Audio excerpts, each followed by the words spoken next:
saudara, apa kabar Anda hari ini? Semoga selalu dalam keadaan yang sehat dan juga baik. Saudara, Kabupaten Timor Tengah Utara mulai menunjukkan langkah-langkah konkret untuk mewujudkan pemerintahan yang terbuka dan juga melayani. Lantas, apa langkah strategis Pemkab TTU untuk menjaga kebersinambungan layanan publik dan juga keterbukaan informasi? Dan bagaimana program prioritas yang diusung dapat memperkuat posisi TTU sebagai kabupaten perbatasan yang maju, berdaya saing dan juga sejahtera? Kita akan ulas selengkapnya selama 30 menit ke depan bersama dengan saya Melisa Ginasari hanya di Zona Inspirasi.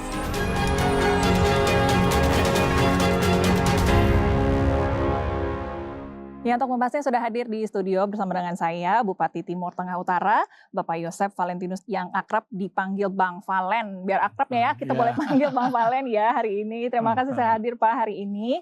Kita mau mengucapkan selamat terlebih dahulu atas apresiasi yang diterima dari Kabupaten Timor Tengah Utara, yaitu apresiasi daerah peduli layanan publik dan juga layanan informasi ya. Ya. Wah, luar biasa Bang Valen, kita ngobrolnya lebih santai ya, boleh ya? Baik Makasih, Bang, Mbak. Kita mau membahas mengenai Kabupaten Timor Tengah Utara, mungkin banyak masyarakat yang belum pernah ke sana, bahkan mungkin ya, dan belum mengetahui bahwa Timor Tengah Utara ini adalah daerah perbatasan yang tentunya memiliki banyak tantangan, khususnya ini memberikan layanan publik yang optimal kepada masyarakat. Boleh diceritakan nih Pak, ada call center TTU Siaga 112. Boleh cerita ini filosofinya seperti apa bisa diadakan call center ini dan sejauh mana respons masyarakat terhadap layanan darurat yang ternyata gratis pula ya. Bang, boleh cerita nih kemudian. Baik, terima kasih Mbak. Jadi memang awal dari layanan 112 ini sering kita di TTU ini beberapa daerah atau wilayah ini blank spot. Sehingga kalau ada kejadian maupun masyarakat mengalami musibah, ini kesulitan untuk kita dapat respon cepat untuk membantu. Nah, puncaknya pada saat ada salah satu mantan bupati kita mengalami musibah tenggelam kapal, sehingga kemudian beliau juga ikut menjadi korban di situ. Dan kita mengetahui setelah 12 jam setelahnya. Nah, itu menjadi puncak bahwa kita perlu mengadakan layanan darurat yang bisa menjangkau semua pelosok walaupun blank spot. Nah, 112 ini akhirnya kita koordinasi dengan Kementerian Komdigi untuk membantu kita soal layanan darurat siaga 112. Dan puji Tuhan mereka respon dengan baik atas keinginan kita. Dan akhirnya sekarang sudah berfungsi dan dapat membantu masyarakat dengan cepat dalam kondisi apapun. Jadi tidak akan terjadi lagi seperti yang tadi saya ceritakan, ada musibah kapal tenggelam terus sampai 12 jam baru kita tahu. Nah, dengan 112 ini ternyata dia sudah tidak pakai pulsa tetapi juga tanpa sinyal. Jadi kalau daerah-daerah blank spot itu bisa langsung panggilan darurat di handphone itu langsung kita tekan dan langsung nyambung ke operator, tinggal kita nyampaikan situasi darurat kita apa, langsung dari kita siaga untuk langsung membantu. Oke, sangat membantu. Nah, ya, sangat membantu sekali dan puji Tuhan juga sekarang siaga SAR, unit SAR pun sudah masuk di kita, sehingga kejadian-kejadian yang slow respon di masa lalu ini sudah tidak ada lagi di sekarang. Nah, ini kita hadir dalam rangka untuk mengantisipasi keadaan darurat yang dialami masyarakat, sehingga tidak ada lagi yang kita terlambat untuk melakukan pelayanan. Ya, itu salah satu yang kemudian dilakukan dengan menyesuaikan keadaan yang ada di sana. Keadaan, begitu, benar. Dengan itu saja kemudian sudah banyak masyarakat yang terbantu dan juga adanya pembukaan ruang dialog dengan masyarakat di banyak daerah ini sehingga bisa semakin dekat dengan masyarakat. Namun banyak juga kendala tentunya terhadap akses layanan publik. Apa yang membedakan strategi dari Timor Tengah Utara ini sehingga layanan ini bisa langsung dirasakan oleh warga, Bang?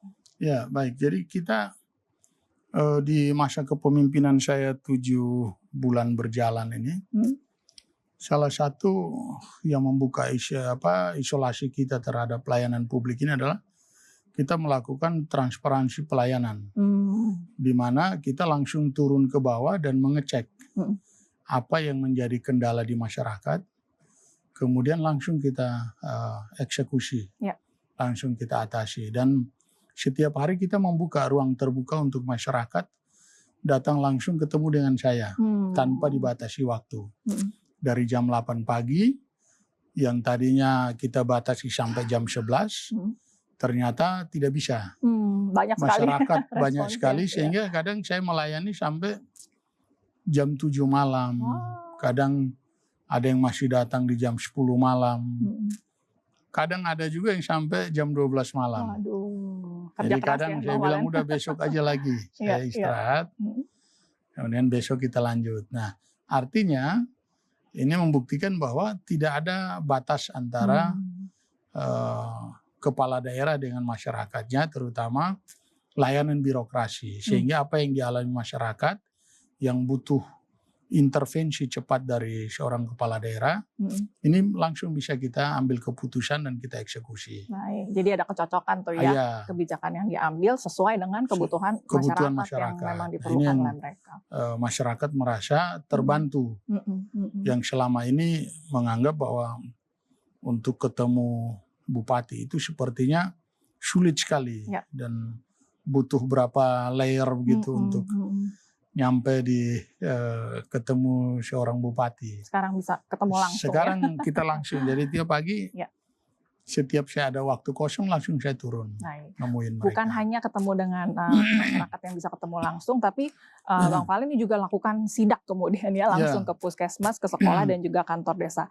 Temuan penting apa sih Bang yang ditemukan kemudian, bisa cerita? Banyak. Jadi temuan penting yang sering kita temukan di lapangan adalah ketersediaan. Kalau misalnya puskesmas, apa sih obat yang rawan harus selalu ada misalnya. Salah satunya harus selalu standby obat itu adalah obat rabies. Ya, yang kedua adalah obat vaksin bisa ular. Baik. Jadi jangan sampai ketika masyarakat kena di patok ular, kemudian bisa ini tidak ada. Karena evakuasi dari kita tempat terjauh ke RSUD itu bisa sampai 2 jam, 3 jam. Jadi kalau misalnya bisa ular di puskesmas tidak ada, ini akan resiko kehilangan nyawa bagi masyarakat yang kena patok ular ini lebih tinggi. Nah, hal-hal seperti itu yang kita cek, oksigen, obat-obat penting lainnya yang harus selalu ada. Kemudian di kantor desa pun kita harus selalu cek bahwa perangkat desa dan kepala desa harus selalu membuka diri untuk melakukan pelayanan. Itu dia. Begitu juga di kecamatan.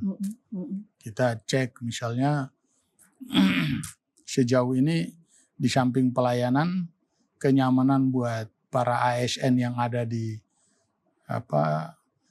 kantor kecamatan maupun desa paling depan ini apa sih kendalanya? Ternyata infrastruktur rumah dan lain sebagainya butuh intervensi. Kemudian juga jalan. Kemudian ada beberapa lokasi misalnya puskesmas atau tempat pelayanan kesehatan yang terdekat itu. Jadi dia kalau mau ngantar pasien itu mobil tidak bisa lewat. Karena kondisi jalan. Infrastruktur ya. Nah, ini harus kita lakukan pendekatan. Apa sih yang butuhnya? Mobil macam apa yang dibutuhkan? Jadi memang betul-betul dicari tahu masalahnya apa sehingga tahu solusinya seperti apa. Jadi kita tidak asal melakukan mengadakan infrastruktur tapi tidak menyelesaikan permasalahan. Itu dia.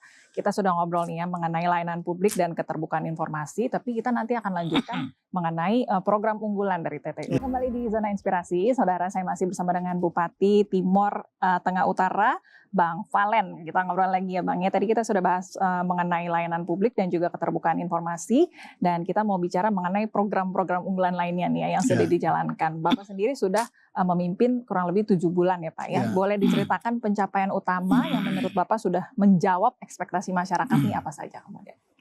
Yang pertama itu adalah reformasi birokrasi. Reformasi birokrasi ini memang sebelum saya menjabat itu memang lamban melakukan penanganan. Jadi slogan pelayanan informasi birokrasi di sana itu lebih ke birokrasi dilayani. Nah ini artinya jadinya lamban. Nah, semenjak saya masuk kemudian langsung saya merubah pola bahwa birokrasi yang melayani, bukan dilayani. Nah, artinya kita harus mendekatkan diri pelayanan kepada masyarakat, melakukan keterbukaan informasi program apa yang akan dilakukan, minta partisipasi dari masyarakat untuk memberikan masukan kepada kita, sehingga program yang akan kita lakukan tepat sasaran, tidak asal. Dan akhirnya reformasi birokrasi ini pertama terkait disiplin kerja, etos kerja. Ini kemudian dalam 7 bulan dapat tertata kembali.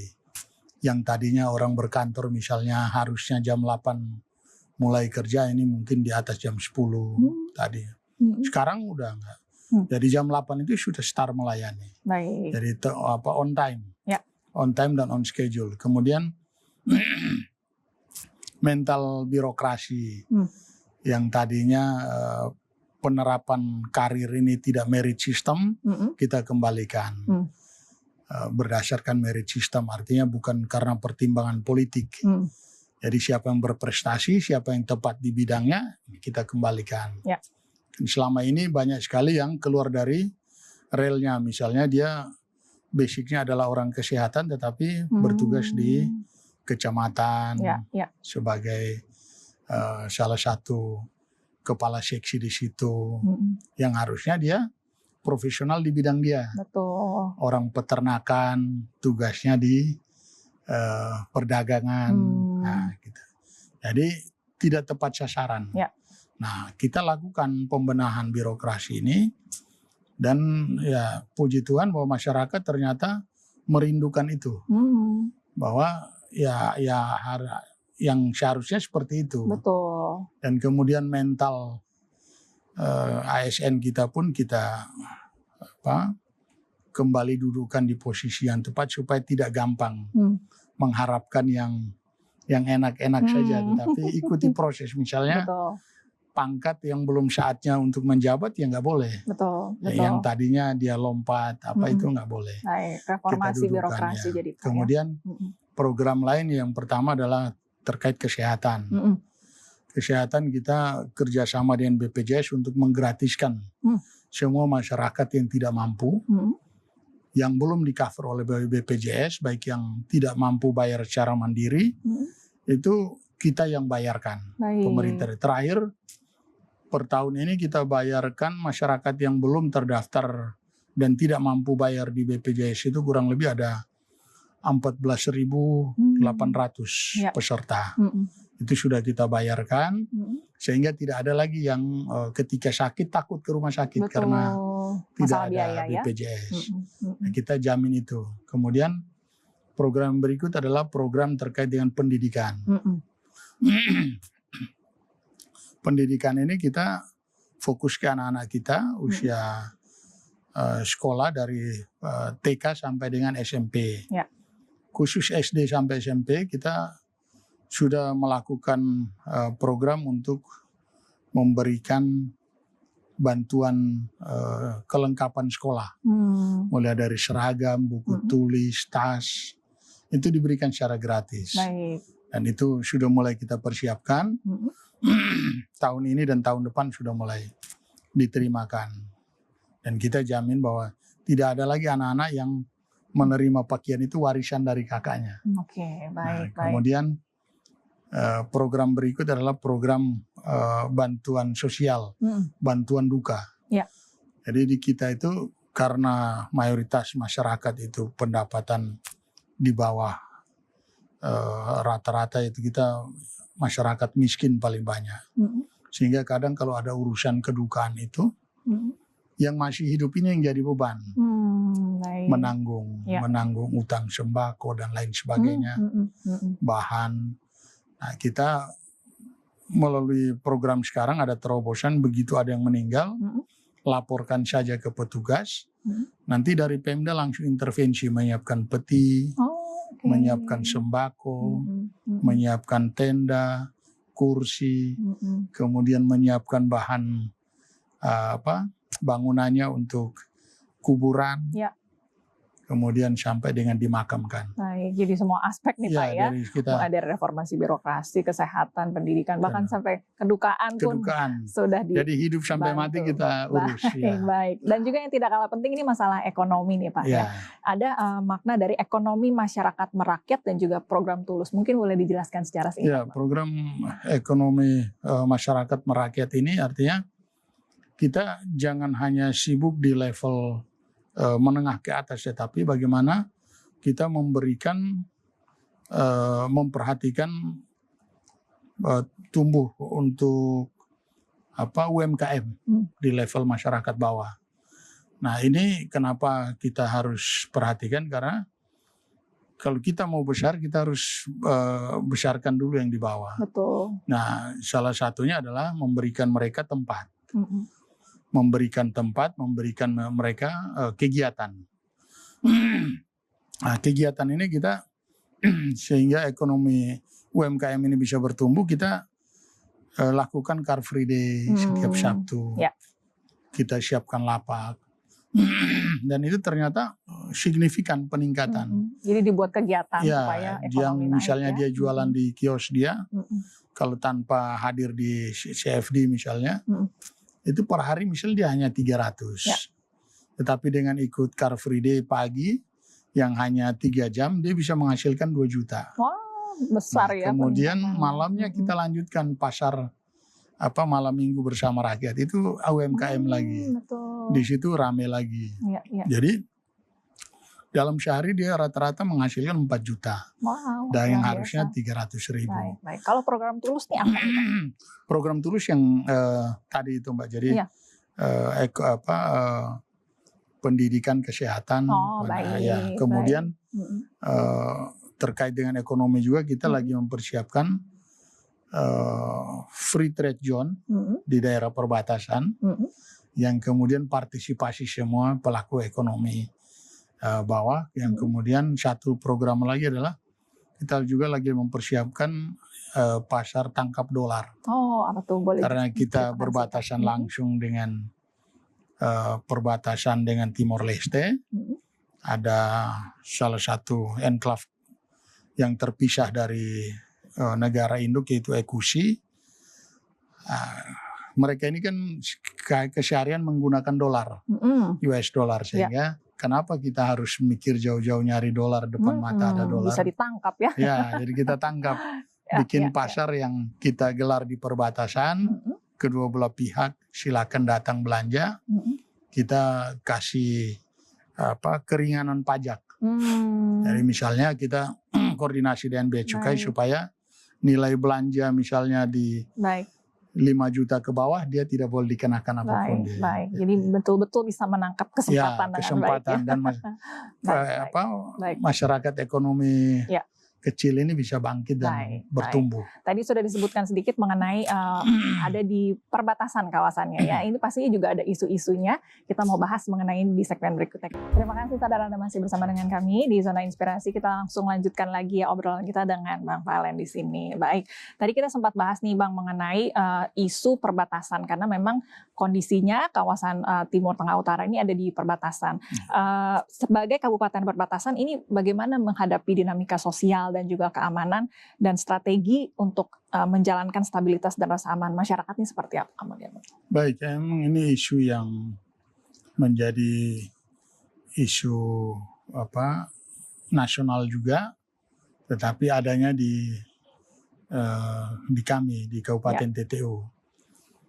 Untuk menjaga kondisi sosial masyarakat, memang kita selalu memberikan pemahaman pemahaman kepada mereka terkait dengan kondisi wilayah. Ya, jangan sampai mereka lebih nyaman melihat sebelah, kemudian lupa dengan keadaan yang sebenarnya di Kabupaten Timur Tengah Utara.